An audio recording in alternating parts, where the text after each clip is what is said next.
नमस्कार विद्यार्थी मित्र हो. मागील चौथ्या लेक्चरमध्ये आपण भारतीय स्त्रियांचे सामाजिक स्थान या विषयावर आपण चर्चा केली होती आणि प्राचीन आणि मध्ययुगीन काळातील तिसरा जे महत्त्वपूर्ण वैशिष्ट्य आहे त्या वैशिष्ट्याचा अभ्यास आपण लक्षात घेतला होता. आज आपण पाचव्या लेक्चरकडे वळत आहोत. पाचवं व्हिडिओ लेक्चर आज तुमच्या समोर मी मांडत आहे. हे होत असताना जो पुढचा जो महत्त्वपूर्ण पॉइंट आहे शिक्षण पद्धती, या शिक्षण पद्धतीबद्दलचा विचार आज आपण लक्षात घेणार आहोत.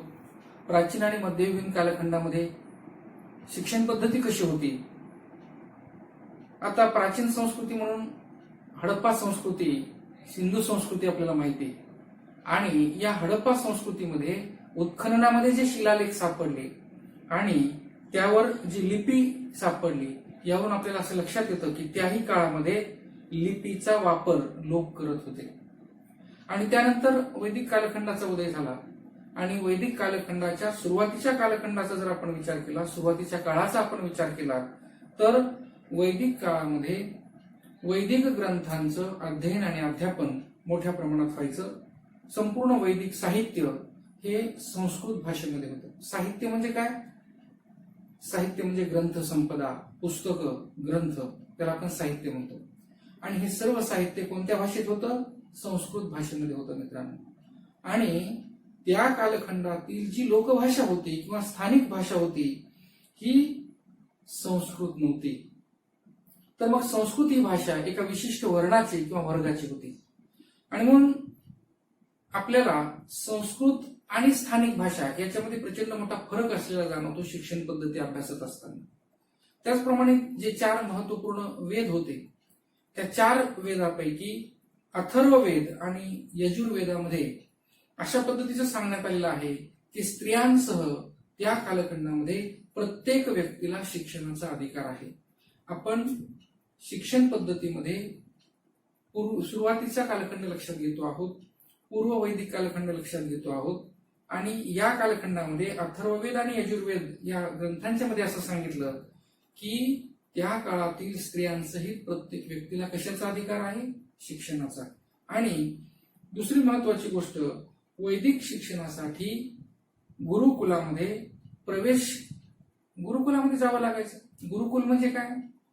अरण्यामध्ये गुरुमाता आणि गुरुपिता असायचे. त्या ठिकाणी शिक्षणासाठी मुलांना जावं लागायचं आणि गुरुकुलामध्येच शिक्षण घेणं हे अनिवार्य होतं. आणि तो कालखंड असा होता की त्या कालखंडामध्ये गुरुकुलामध्ये शिक्षण करण्यासाठी किंवा प्रवेश करण्यापूर्वी ब्राह्मण, क्षत्रिय आणि वैश्य या 3 वर्णातील विद्यार्थ्यांना आपला उपनयन संस्कार करणे आवश्यक होते. आता उपनयन संस्कार म्हणजे काय? ब्राह्मण, क्षत्रिय आणि वैश्य या 3ही वर्णातील विद्यार्थ्यांना उपनयन करावं लागायचं. उपनयन म्हणजे मुंज. आता ब्राह्मण समाजामध्ये मुंज घालणे हे आपण बघतो किंवा ऐकतो. तर मुंज हा जो प्रकार आहे त्याला आपण उपनयन संस्कार असं आपण म्हणतो. आणि हा उपनयन संस्कार वयाच्या 6व्या किंवा 8व्या वर्षी व्हायचा. आणि उपनयन संस्कार झाल्यानंतर ब्राह्मण, क्षत्रिय आणि वैश्य ही विद्यार्थी कुठे जायची? गुरुकुलामध्ये जायची. गुरुमाता आणि गुरुपिता यांच्या सहवासामध्ये राहून ही शिक्षण पूर्ण करायची. मग या ठिकाणी कोणतं शिक्षण व्हायचं? तर मौखिक स्वरूपाचं शिक्षण म्हणजे पाठांतरावर आधारित असणारं शिक्षण. मग संस्कृत श्लोक असतील किंवा संस्कृत मध्ये असणाऱ्या सगळ्या गोष्टी, वेदांमध्ये असलेल्या सर्व ज्ञान ह्या पाठांतरावर भर दिला जायचा. आणि अशा पद्धतीने मौखिक पठणातून विद्यार्थी वेदांमधील ज्ञान मुखोद्गत करत असे. आता मौखिक पठणातून म्हणजे काय? याच्यातून काय साध्य व्हायचं? मौखिक पठणातून शुद्ध आणि स्पष्ट उच्चारणावर भर दिला जायचा.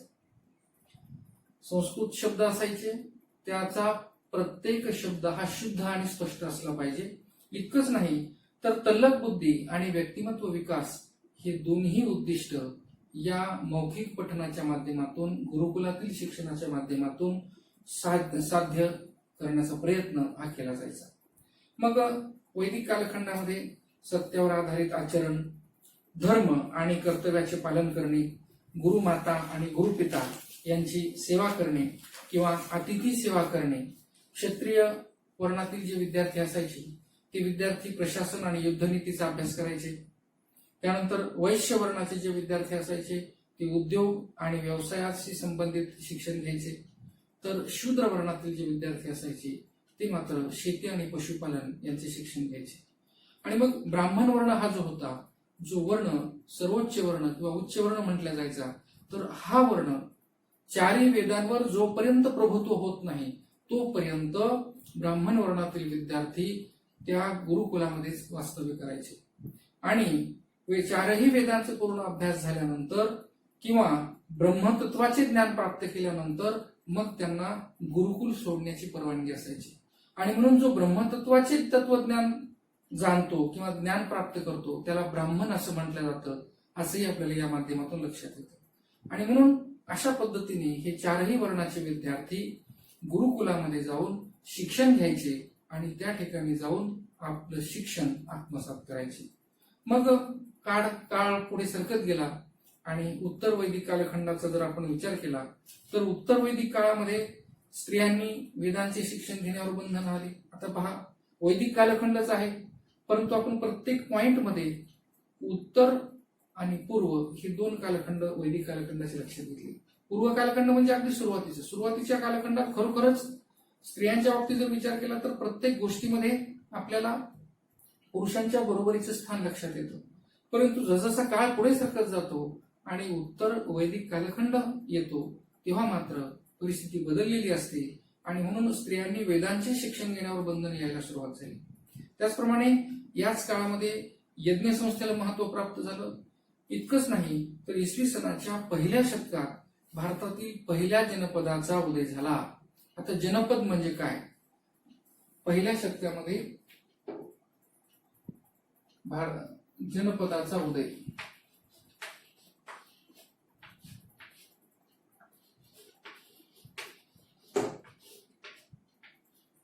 पहिले शतक.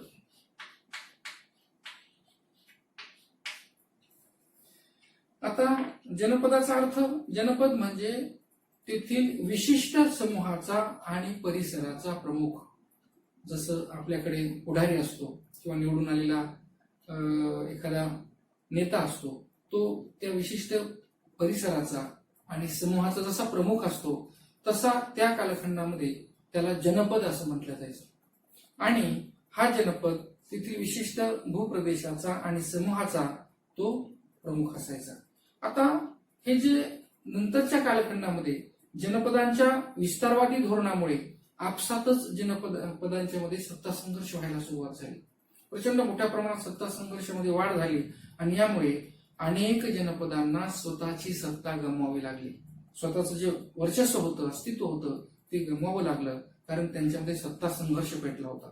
आणि मग यासारख्या गोष्टींच्यामुळे त्या समाजामध्ये असुरक्षितता निर्माण झाल्यामुळे अशा निराशाजनक वातावरणामुळे त्या ठिकाणी राहणारा जो हिंदू समाज होता, हिंदू लोक होते, हिंदू धर्माचे लोक होते, या लोकांना मोक्ष प्राप्तीसाठी तापसी मार्गाचा अवलंब करावा लागला.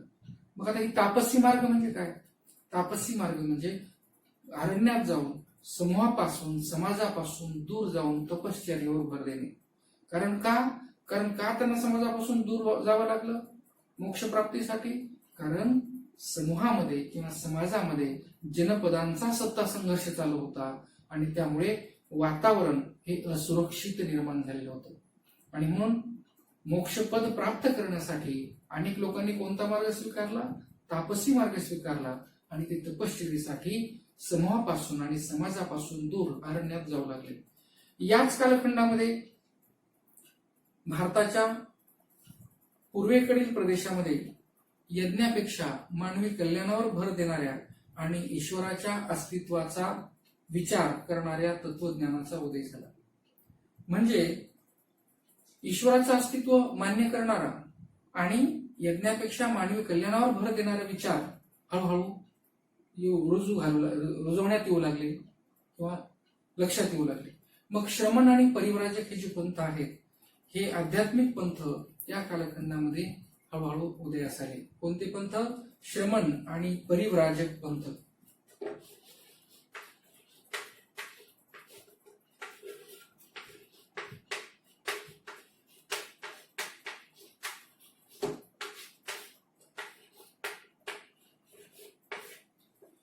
श्रमण आणि परिव्राजक पंथ.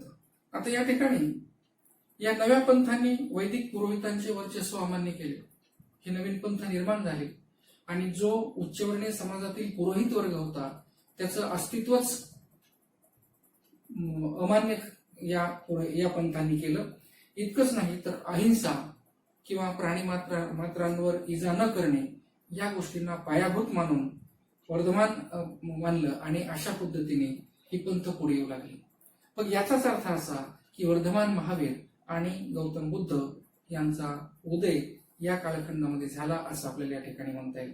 म्हणजेच तात्पर्य एवढंच की वैदिक कालखंडाचा अभ्यास करत असताना जेव्हा आपण उत्तर वैदिक कालखंडामध्ये आलो, वैदिक कालखंडाच्या शेवटच्या टप्प्यामध्ये येत असताना अनेक घडामोडी घडल्या.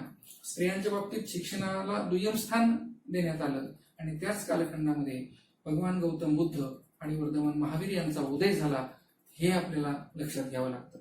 मग आता वर्धमान महावीरांच्या बाबतीत जर विचार केला तर वर्धमान महावीरांना केवलीन ही पदवी प्राप्त झालेली. कोणती पदवी? वर्धमान महावीरांना केवलीन ही पदवी प्राप्त झाली.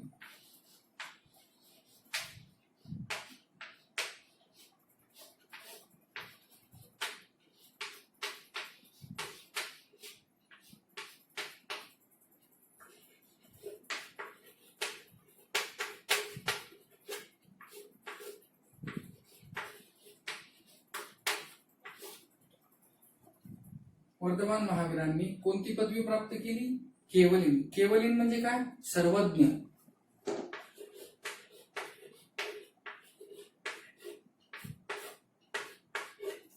केवलीनचा अर्थ काय? सर्वज्ञ म्हणजे काय? सर्वच गोष्टीचे ज्ञान असणारा म्हणजेच केवलीन. वर्धमान महावीरांनी केवलीन ही पदवी प्राप्त केली म्हणजे सर्वज्ञ ही पदवी प्राप्त केली म्हणजे सर्वच गोष्टींचं ज्ञान त्यांना मिळालं आणि त्यानंतर ते महावीर आणि जिन म्हणून ओळखले जाऊ लागले. काय म्हणून ओळखले जाऊ लागले? महावीर आणि जिन. आता बघा, ह्या सगळ्या गोष्टी बारीक सारीक लक्षात ठेवा. वर्धमान महावीरांना महावीर आणि जिन म्हणून ओळखले जाऊ लागले. आणि इतकंच नाही तर ते निर्ग्रंथ या संप्रदायाचा भाग बनले. कोणता संप्रदाय? निर्ग्रंथ संप्रदाय.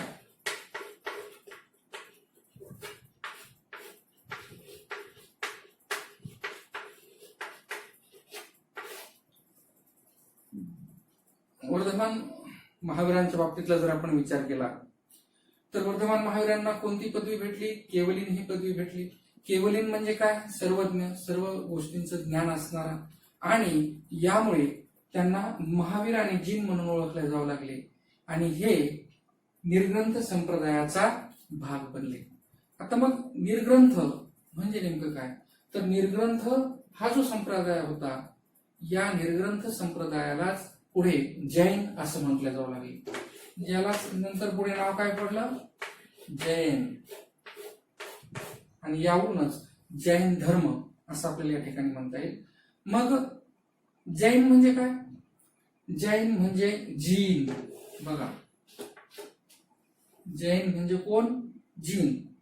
जीन कोणाला ओळखल्या जायचं? वर्धमान महावीरांना जीन म्हणून ओळखल्या जायचं.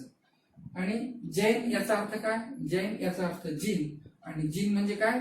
वर्धमान महावीरांचे शिष्य. बघा आता कशा पद्धतीने हे सगळं गोष्टी आहेत. वर्धमान महावीरांना केवलीन ही पदवी भेटली. केवलीन म्हणजे सर्वज्ञ.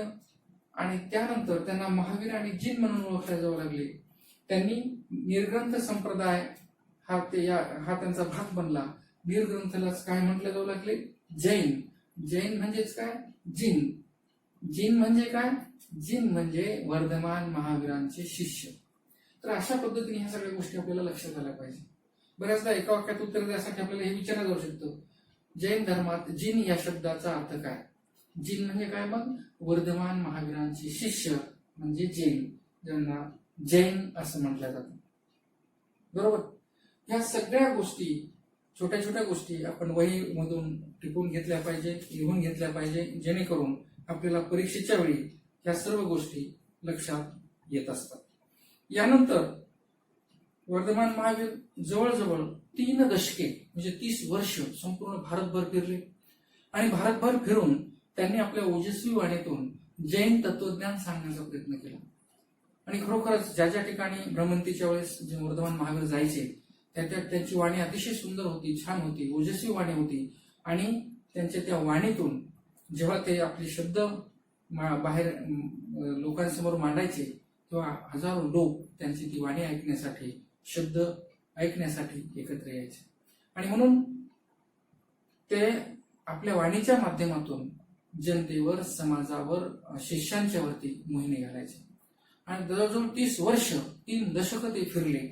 परंतु या ठिकाणी एकाच वेळी जन्म घेतलेला जो धर्म आहे तो म्हणजे जैन धर्म आणि बौद्ध धर्म, यामध्ये वर्धमान महावीर आणि गौतम बुद्ध या दोघांच्या उपदेशाचा जर आपण विचार केला तर उपदेशांच्या मध्ये कुठेतरी फरक असलेला आपल्याला जाणवतो. या ठिकाणी आपण जैन धर्म लक्षात घेतला, आता आपण बौद्ध धर्म आणि त्या काळातली शिक्षण पद्धती कशी होती यावर आपण या ठिकाणी लक्ष घालूया, प्रकाश टाकूया. आता बौद्ध धर्माच्या बाबतीत जर आपण विचार केला तर बौद्ध धर्म हा गौतम बुद्धाने स्थापन केलेला धर्म आपल्याला माहिती आहे. आणि गौतम बुद्धांची तत्वप्रणाली ही तिथल्या स्थानिक लोकांच्या श्रद्धेशी जुळणारी होती. म्हणजेच काय की ज्या समाजामध्ये गौतम बुद्ध वास्तव्य करत होते त्या समाजातील सर्वसामान्य माणसांच्या श्रद्धेसोबत गौतम बुद्धांचे विचार होते. आणि यामुळे काय झालं की यामुळे प्रचंड मोठ्या प्रमाणात सर्वसामान्य माणसांचा आकर्षण बौद्ध धर्माकडे झालं असं आपल्याला या ठिकाणी म्हणता येईल. मग याच कालखंडामध्ये गौतम बुद्धांनी भारतामध्ये अनेक ठिकाणी बौद्ध संघाची स्थापना केली. भारतभर गौतम बुद्ध सुद्धा फिरले आणि अनेक ठिकाणी बौद्ध संघाची स्थापना त्यांनी केली. हे कशासाठी तर बौद्ध भिक्खू आणि बौद्ध भिक्खुनी ह्या सतत यांना फिरावं लागतं, त्यासाठी त्यांचा संघ असला पाहिजे म्हणून त्या संघाची स्थापना झाली. इतकंच नाही तर बौद्ध भिक्खू जे असायचे ते 12ही महिने त्यांना भ्रमंतीचं काम असायचं, ज्ञानदानाचं काम असायचं, भटकंतीचं काम असायचं. आणि मग पावसाळ्यामध्ये त्यांना कुठेतरी आश्रय मिळाला पाहिजे किंवा त्यांना राहण्यासाठी वर्षावास गौतम बुद्धांनी बांधले. भिक्खूंच्या वास्तव्यासाठी बांधलेल्या या संस्थांना, वर्षावासांनाच विहार असं म्हटलं जावं लागलं. काय म्हटलं जावं लागलं? विहार. म्हणजे गौतम बुद्धांनी ठिकठिकाणी कोणासाठी विहार बांधले? बौद्ध भिक्खू आणि भिक्खुनींच्यासाठी विहार बांधले. आणि याच विहारामधून पुढे बौद्ध भिक्खूंना शिक्षण देणारी केंद्रे ही उभी राहिली असं आपल्याला म्हणता येईल. म्हणजे बघा, बौद्ध कालखंड अगदी वैदिक कालखंडाच्या शेवटच्या टप्प्यामध्ये या दोन्ही धर्माचा आपल्याला या ठिकाणी विचार करायचा आहे. आपण पॉइंट कोणता शिकत आहोत? शिक्षण पद्धती. मग बौद्ध कालीन शिक्षण कसं होतं तर त्या कालखंडामध्ये गौतम बुद्धाने बौद्ध संघाची स्थापना केली, विहाराची स्थापना केली. बौद्ध भिक्खू आणि भिक्खुनी ह्या ज्या होत्या यांच्यासाठी विहार असायचा. विहार हे शिक्षण देणारी केंद्र बनली. आणि इतकंच नाही तर बौद्ध शिक्षण पद्धती ही बौद्ध संघाच्या व्यवस्थेशी बांधलेली होती. म्हणजेच कालांतराने मग गौतम बुद्धांनी आपल्या बौद्ध संघामध्ये स्त्रियांना स्थान द्यायला सुरुवात केली. मी तुम्हाला आताच म्हटलं बौद्ध भिक्खुनी स्त्रियांना स्थान दिलं. अगोदर त्यांनी प्रवेश दिला आणि दीक्षा घेऊन संघामध्ये प्रवेश करणाऱ्या स्त्रियांना भिक्खुनी असं म्हटलं गेलं. म्हणजे बौद्ध संघामध्ये जे पुरुष होते त्यांना काय म्हटलं जायचं? बौद्ध भिक्खू.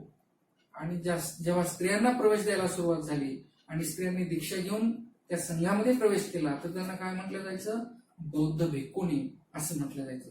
आणि मग संघात जेव्हा प्रवेश केला जायचा, आता मी तुम्हाला म्हटलं की बौद्ध धर्मामध्ये वेगवेगळ्या जाती धर्माचे लोक गौतम बुद्धांच्या विचाराकडे आकर्षले गेले. आणि मग जेव्हा बौद्ध भिक्खुनी या बौद्ध संघामध्ये सामील झाल्या, दीक्षा त्यांनी घेतली, तर एकदा दीक्षा घेतल्याच्या नंतर आणि बौद्ध संघामध्ये सामील झाल्याच्या नंतर पुन्हा मात्र त्यांची जात आणि त्यांची सामाजिक प्रतिष्ठा किंवा सामाजिक ओळख ही पूर्णतः पोचली जात असे. मग जातीवरून किंवा सामाजिक ओळखीवरून त्यांना ओळखलं जात नव्हतं. तर बंधुता आणि समता या तत्वावर आधारलेल्या बौद्ध संघाचा सदस्य ही व्यक्ती होत असे. नंतर त्याची जात मागे पडायची, सामाजिक ओळख मागे पडायची आणि तो त्या बौद्ध संघामध्ये समता आणि बंधुता या तत्वावर आधारित जीवन जगायचं. तर अशा पद्धतीने बौद्ध काळातील भिक्खू आणि भिक्खुनी यांचं शिक्षण व्यवस्था ही होती. यानंतर वैदिक कालखंडातील गुरुकुल जसे होते, गुरुकुल आपल्याला माहिती, मी आत्ताच तुम्हाला सांगितलं की वैदिक कालखंडामध्ये जसे गुरुकुल होते, त्या गुरुकुलामध्ये जसं शिक्षण मिळायचं तसंच बौद्ध विहारांच्या मध्ये बौद्ध भिक्खू आणि भिक्खुनी यांना शिक्षण दिलं जायचं आणि त्यांच्यामध्ये गुरु शिष्याचं जे नातं होतं ते नातं ऋणानुबंधाचं असायचं. जसं गुरुकुलामध्ये गुरु आणि शिष्यांचं नातं असायचं, तसंच विहारांच्या मध्ये सुद्धा आचार्य, त्यालाच दुसरा एक शब्द आहे उपाध्याय किंवा आचार्य, आणि शिष्य यांच्यामध्ये ते नातं असायचं. आणि बऱ्याचदा शिष्य गुरुची सेवा करत असताना आपल्याला लक्षात येतं. म्हणजे गुरुकुल आणि विहार हे एकाच प्रकारची कार्य करायची असं आपल्याला या ठिकाणी सांगता येईल. त्याचप्रमाणे जे बौद्ध संघ होते, या बौद्ध संघामध्ये बौद्ध भिक्खू म्हणजे पुरुषांचा जो संघ होता तो वेगळा, आणि बौद्ध भिक्खुनी यांचं जे संघ होता हा स्वतंत्र संघ होता. म्हणून वेगवेगळ्या ठिकाणी हे संघ जे शिक्षण घ्यायचे. भिक्खुनी संघामध्ये गुरुपदी पोहोचलेल्या ज्या स्त्रिया होत्या त्या स्त्रिया त्यांना आदराने थेरी असं म्हटलं जायचं. म्हणजे याचा अर्थ असा की बौद्ध भिक्खुनी यांच्यामध्ये ज्या गुरुपदाला गेलेल्या स्त्रिया होत्या त्यांना काय म्हटलं जायचं, थेरी. भिक्खुनींना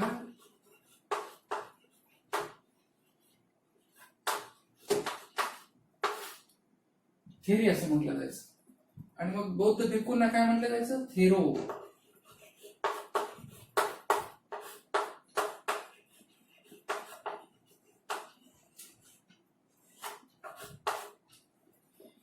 आदराने काय म्हटलं जायचं, बौद्ध भिक्खुनींना थेरी असं म्हटलं जायचं, तर बौद्ध भिक्खूंना थेरो असं म्हटलं जायचं.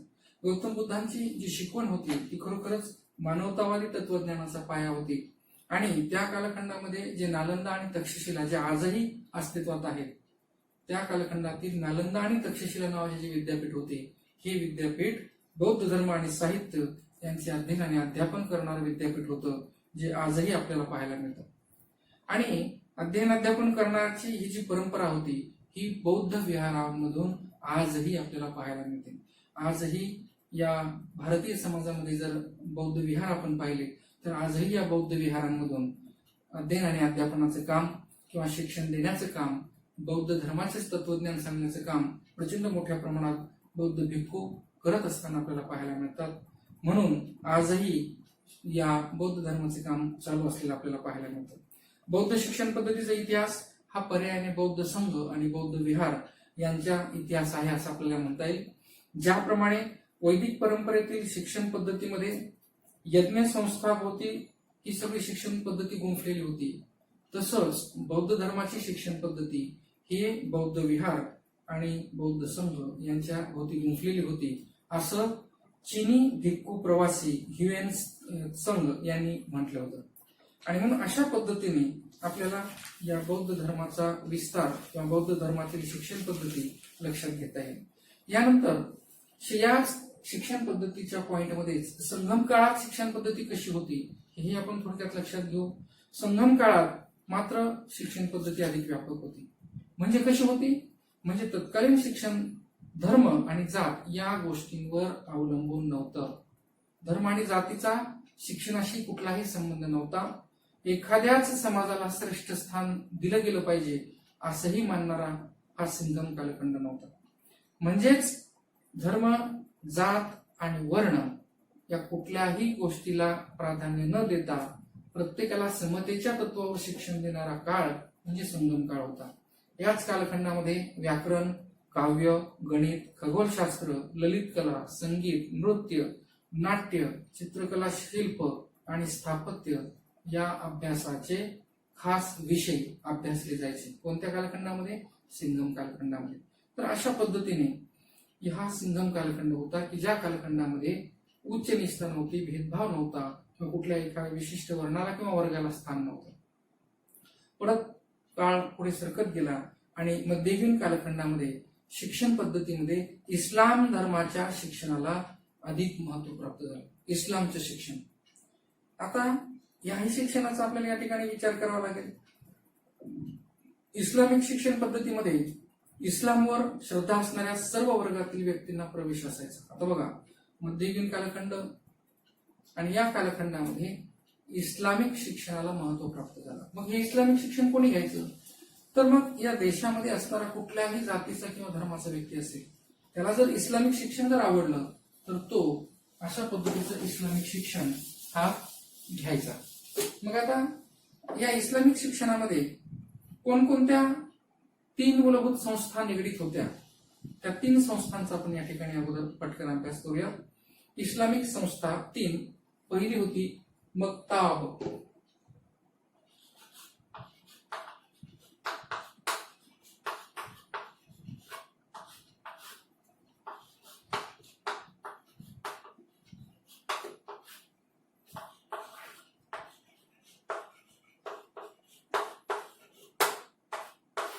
दुसरी होती मदरसा.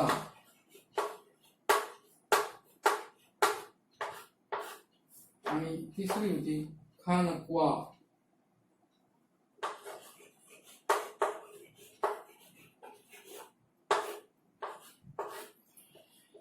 या 3 महत्वपूर्ण इस्लामिक संस्था या कालखंडामध्ये अस्तित्वात होत्या.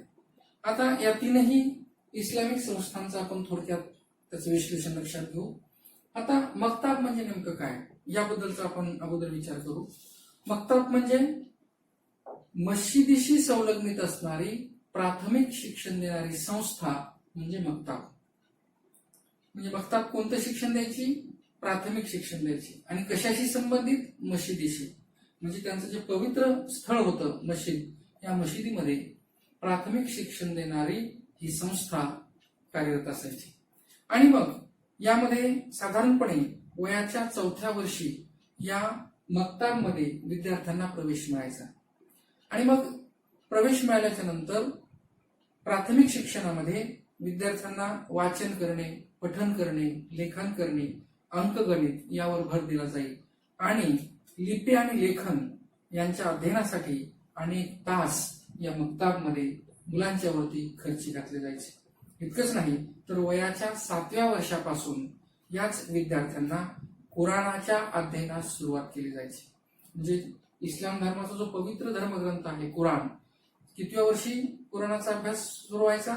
वयाच्या 7व्या वर्षी या मक्ताबमध्ये कुराण या धर्मग्रंथाचा अभ्यास सुरू व्हायचा. तर अशा पद्धतीने इस्लामिक संस्थेमधली पहिली ही जी मक्ताब नावाची संस्था आहे ही प्राथमिक शिक्षण देण्याचं महत्वपूर्ण काम करायची. यानंतर दुसरी संस्था आहे मदरसा. आता मदरसा ही संस्था जी आहे ही सुद्धा मशिदीशी संबंधित असणारी, परंतु या ठिकाणी ही संस्था उच्च शिक्षण देणारी संस्था होती. ही संस्था सुद्धा मशिदीशी संबंधित होती, परंतु कोणतं शिक्षण द्यायची? उच्च शिक्षण द्यायचे. ही प्राथमिक शिक्षण आणि मदरसा उच्च शिक्षण द्यायचे. मग यामध्ये कुराण जो पवित्र धर्मग्रंथ आहे, कुराण आणि या कुराणाशी संबंधित असणारे ग्रंथ यांचं स्पष्टीकरण करणारे ग्रंथ, त्यांचं वाचन करणे, त्यांचा सखोल अर्थ समजून घेणे यावर या मदरशामध्ये भर दिला जायचा. त्याचबरोबर शेती, हिशोब, ज्योतिष, खगोलशास्त्र, इतिहास, भूगोल, गणित, इस्लामिक आणि पर्शियन भाषाही या मदरशामध्ये शिकवल्या जायच्या. त्याचप्रमाणे जो सुप्रसिद्ध असा विद्वान होऊन गेला त्या कालखंडामध्ये अबुल फजल, या अबुल फजलने असे नमूद केलं आहे की बादशाह अकबर जो होऊन गेला, या बादशाह अकबराने मदरशांच्या मध्ये शिकण्यास येणारे जे हिंदू विद्यार्थी होते, या हिंदू विद्यार्थ्यांसाठी संस्कृत भाषा आणि उपनिषदांसारखे ग्रंथ याच्या अध्ययनाची तजवीज करून ठेवली. म्हणजे विचार करा, त्या कालखंडामध्ये मदरशामध्ये हिंदू धर्मातीलही काही विद्यार्थी जायचे आणि अभ्यास करायचे. मग राजा अकबराने त्या कालखंडामध्ये कशाची तजवीज करून ठेवली होती? संस्कृत भाषा आणि उपनिषदांच्या साहित्याची. असं कोणी लिहून ठेवले? अबुल फजल नावाच्या विद्वान व्यक्तीने. आणि अशा पद्धती यावरून आपल्याला असं लक्षात येतं की त्या कालखंडामध्ये विद्यार्थी त्यांच्या आवडीनुसार विषयाची निवड करू शकत होते आणि त्यानुसार त्यांना शिक्षण घेता येत होतं. तर अशा पद्धतीने मदरशातील शिक्षण संपल्याच्या नंतर खाजगी शिक्षकांच्या हाताखाली सुद्धा या विद्यार्थ्यांचं शिक्षण सुरू राहत होतं. मदरशांच्या मध्ये शिक्षक आणि विद्यार्थी यांच्या राहण्याची खाण्यापिण्याची सोय व्हायची, तिथेच हे विद्यार्थी राहायचे आणि शिक्षण पण घ्यायचे. त्यासाठी लागणारे जो पैसे होते, जो पैसा होता तो पैसा राज्यसत्ता आणि इस्लाम धर्मातील जे अमीर उमरा होते यांच्याकडून या मदरशांना मिळायचा आणि त्याद्वारे हे मदरसे चालायचे, मुलं त्या ठिकाणी घडवल्या जायचे. म्हणजे बौद्ध विहार असेल किंवा हिंदू धर्मातील मंदिरं असतील की ज्या ठिकाणी मंदिरांमधून विद्या केंद्र बनवलेली होती, त्याच धर्तीवर आधारित कोण मदरसा हे काम करायचं. तर अशा पद्धतीने इस्लामिक धर्मातील हा दुसरी सामाजिक संस्था जी होती, इस्लामिक संस्था होती, ही कार्य करायची. तर या ठिकाणी आपण थांबूयात. तिसरा जो महत्वपूर्ण संस्था आहे खानकवा, हे आपण पुढील तासिकेमध्ये लक्षात घेऊ. या ठिकाणी आपण थांबूयात. धन्यवाद.